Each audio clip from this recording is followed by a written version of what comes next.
జై కృష్ణ. ఇది కర్ణాటకలోని ఉడిపి దేవాలయం అండి. ఇక్కడ కృష్ణుడు చాలా చిన్న పిల్లవాడిలాగా ఉంటాడు, కవ్వం పట్టుకొని ఉంటాడు. ఇక్కడ స్పెషల్ ఏంటంటే ఇలా కిటికీ ద్వారా 9 కిటికీల రంధ్రాల నుంచి స్వామివారిని దర్శించుకోవాలి. ఇక రండి దేవాలయ దర్శనానికి వెళ్దాము. ఇది పైకి దేవాలయానికి వెళ్ళే దారి.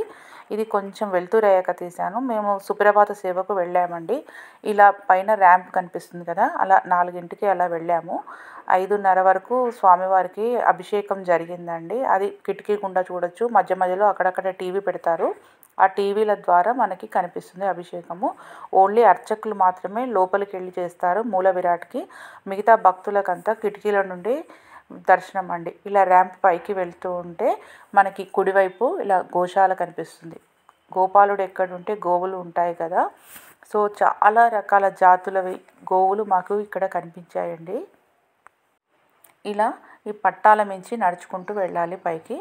ఇలా వెళ్తూ ఉంటే దారిలో మాకు ఇరువైపులా 2 వైపులా కట్టెలు కనిపించాయి. మరి అవి దేనికో తెలీదు. ఇంకా అలా వెళ్తూ ఉంటే ఇక్కడ ఒక కోనేరు ఉందండి. తెల్లవారుజామున దర్శనం కాబట్టి మరి ఇంకా అది ఓపెన్ చేయలేదో ఏమో. ఇక్కడ మాత్రం ఎవరు స్నానాలు అయితే చేసినట్టుగా కనిపించలేదు. అలా ఇది మేము గోశాల నుంచి చూస్తూ వెళ్తూ ఉన్నాం కదా, ఇవన్నీ గోవులు.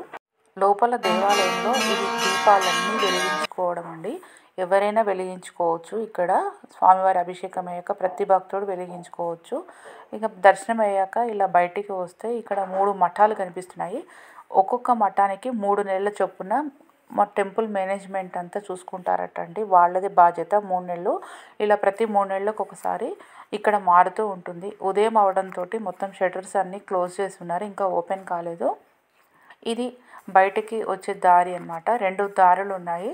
చూడండి భక్తులు వెళ్తున్నారు. ఇక్కడ డ్రెస్ కోడ్ కంపల్సరీ అండి. మగవాళ్ళు చొక్కా వేసుకోకూడదు, ధోతి కండువా. ఆడవాళ్ళు సాంప్రదాయ దుస్తుల్లో వెళ్ళాలి. చున్నీ కంపల్సరీ లేదా చీర. చాలా అంటే చాలా అద్భుతంగా అనిపించింది ఆ స్వామివారి దర్శనము. కవ్వం పట్టుకొని చిన్న పిల్లగాడిలాగా నిజరూప దర్శనము ఆ కిటికీల గుండా చూసాం మేము.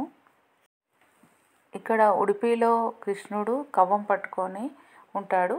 అయితే ఇక్కడ 2 రథాలు ఉన్నాయండి. ఇవి సాయంత్రం 7 గంటలకి ఊరేగింపు అవుతుందట స్వామివారిని. మనకి తిరుమలలో ఎలా అయితే మాడవీధులు ఉన్నాయో నాకు అలా అనిపించింది. ఈ మాడవీధుల గుండా వెళ్తారు. ఇది ఏంటి అంటే శ్రీ చంద్రమౌళేశ్వర స్వామి అంటే శివుడు అండి. శివకేశవులకు అభేదము అంటే ఒకటే అని నిరూపించేది.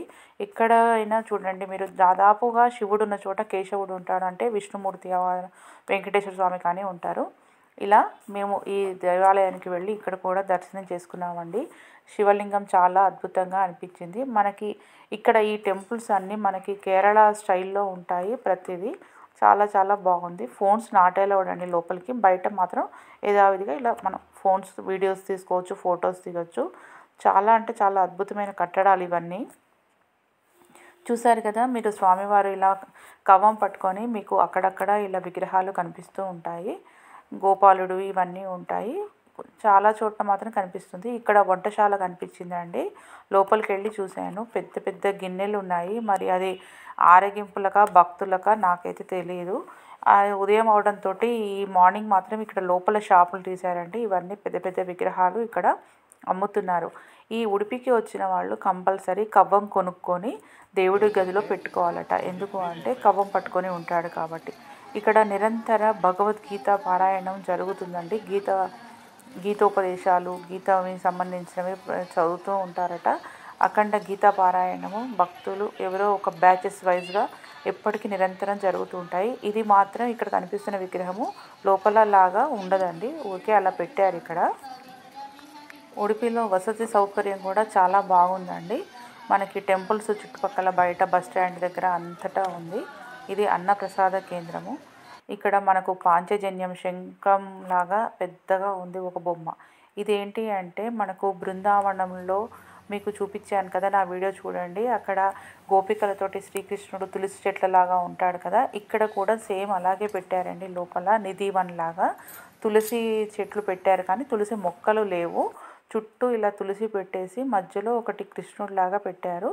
ఇది కూడా చాలా బాగుంది. దీని చుట్టూ కూడా మనం ప్రదక్షిణ చేసుకోవచ్చు. ఇక్కడ కూడా దీపం వెలిగించుకోవచ్చు. నేనైతే దీపం వెలిగించుకొని మళ్ళీ ఒకసారి ఆ రాధాకృష్ణుని మనస్ఫూర్తిగా తలుచుకున్నాను. జై Krishna. Please like, share and subscribe my channel. Thank you.